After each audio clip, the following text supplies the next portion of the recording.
तो किछु हम सब शिक्षक से बात कलहुँ, किछु शिक्षिका से बात कलहुँ, किछु बच्चा से बात कलहुँ। आओ हमरा संगे, अहाँ की नाम छी? हम सुषमा कुमारी। अहाँ कतऽ से एलियै? हम अंडरामठ से आयल छी।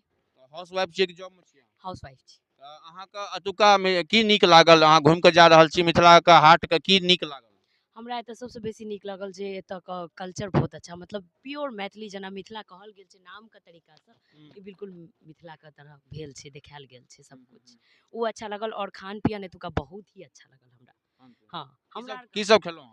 मड़ुआ के रोटी और एगो कुछ 100 से कुछ नाम रहे, उ सब कुछ खेलहुँ हन, ओहिके साथ चटनी उटनी सब कुछ देल गेल। कते मड़ुआ रोटी के कते पैसा खर्चा भेल? हमरा आर के 120 रुपए प्लेट पड़ल। मात्र 120 टका में? हाँ हाँ, 120 रुपए प्लेट पड़ल है। हाँ, लेकिन हम 3 प्लेट मंगवेलिए। हाँ हाँ, तो ठीके छै, 120 में ठीके छै। हाँ हाँ। चलो हमहूँ सब टेस्ट करब। अहाँ की नाम?